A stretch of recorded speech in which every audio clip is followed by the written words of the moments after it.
Avodah Zarah Daf Lamed Bet. On a vu dans la Mishnah un morceau d'argile dans lequel ils avaient l'habitude de l'absorber d'un concentré de vin. Il est interdit d'en profiter comme un Yaïnesser lui-même.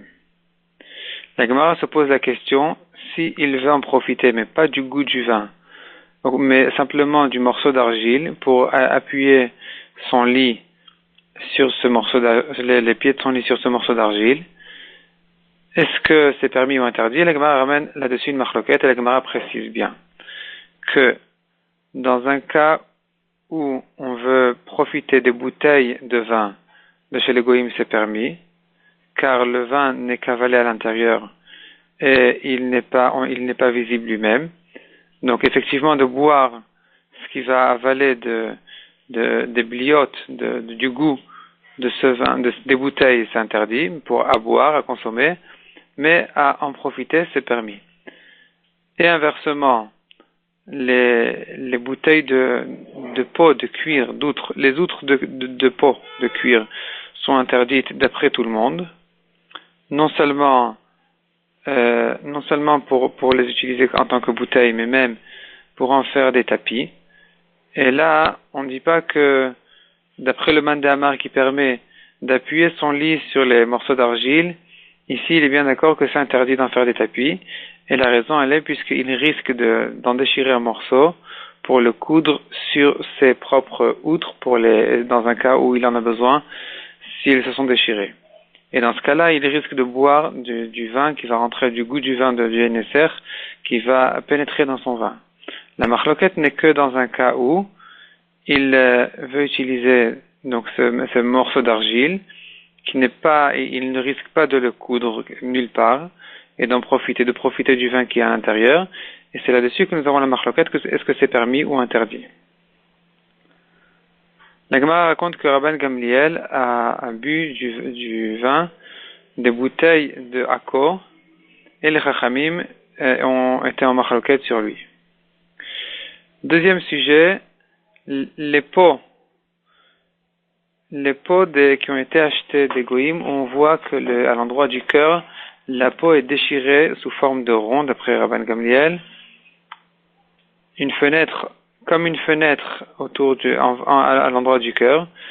Elles sont interdites même Béana'a, car on craint que ces peaux-là, en général, c'est des bêtes qui ont été sacrifiées à la Avodah Zarah et qu'on les a tuées en coupant le cœur, enlevant le cœur. La Gemara donne un siman. Si on voit une goutte de sang sur cette peau-là, cet endroit-là, c'est la preuve que ça a été fait du vivant de la bête et donc c'est interdit. La Gemara précise que si par contre on a déjà travaillé la peau, le sel fait passer le sang et donc on a perdu ce siman-là, peut-être qu'effectivement ça a été fait de son vivant et que le sang a été perdu avec le sel et donc cette peau-là est quand même interdite malgré qu'on ne trouve pas cette goutte de sang. Si la peau est coupée sous forme d'un long trait, c'est permis. L'interdiction n'est que dans un cas où la peau est coupée sous forme de rond.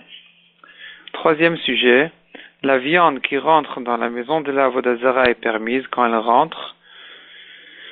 Quand elle sort, elle est interdite car on craint que cette viande-là ait été sacrifiée à la Avodah Zarah.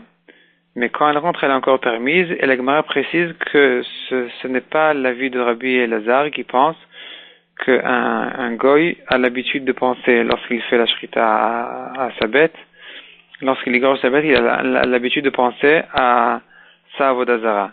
Ce qui fait que toute viande des goïm devrait être interdite, même quand elle rentre à la Avodah Zarah, elle devrait être interdite, même Béana.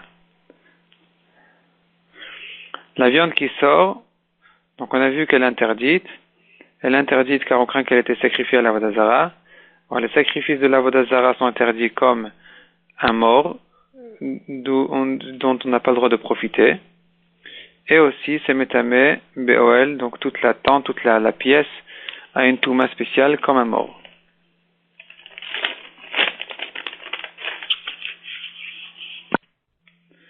Quatrième sujet, les goïms qui vont dans une ville lointaine pour faire la Avodah Zarah, on a le droit de faire avec eux des affaires au retour, mais à l'aller c'est interdit, car il risque d'aller remercier sa Avodah Zarah.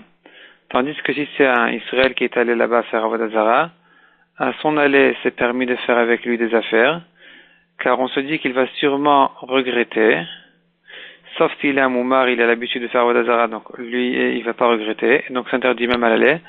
Tandis qu'au retour, c'est interdit de faire avec lui des affaires, car, contrairement à un goy, le goy, quand il revient de sa Avodah Zarah, il l'oublie. Tandis que l'Israël, quand il revient de sa Avodah Zarah, il est tellement attaché à elle qu'il y pense tout le temps, et donc toutes ces affaires qu'il fait se reviennent en rapport avec la Avodah Zarah. Et c'est pour cela que chez l'Israël, halakha est l'inverse du goy. Le goy à l'aller, on n'a pas le droit de faire parce qu'on se dit il va sûrement aller là-bas à la Avodah Zarah, tandis qu'au retour, on se dit il a déjà oublié, il s'en fiche d'elle. Et l'Israël, c'est le contraire. À l'aller, on a le droit de faire avec lui des affaires car on se dit il va sûrement regretter, tandis qu'au retour, on se dit ça y est, il doit être tellement attaché que on n'a plus que même malgré qu'il est déjà revenu de là-bas, on n'a plus le droit de faire avec lui des affaires.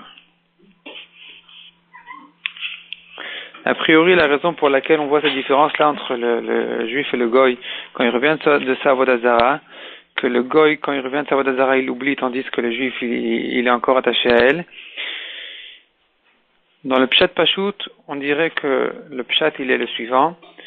Puisque le Israël devrait se surmonter, il sait combien c'est grave, et qu'il ne s'est pas surmonté, c'est la preuve qu'il y est vraiment attaché. Tandis que le goy, pour lui, il va, il essaie, aller ou ne pas aller, c'est pas une grande nafkamina pour lui.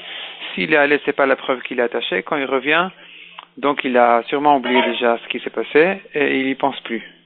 Mais on pourrait dire plus profondément la différence entre le Israël et le goy qui allait faire la Avodah Zarah, c'est que le goy de nature, de caractère, il n'est pas attaché à son Dieu. Oui ou non, c'est pareil. Tandis que Vatem advekim b'Hashem Elokechem, les Bnei Israël ont de nature une soif et sont attachés tellement fort à leur Dieu, à Kadosh Baruch Hu, que si c'est pas visé vers Kadosh Baruch Hu, mais ailleurs, eh bien il va retrouver son caractère d'attachement à l'Avodah Zarah, Chas v'Shalom, puisque cette nature-là, de toute façon, il ne peut pas la surmonter. Donc, soit elle est réservée pour le mal, soit elle est réservée pour le bien.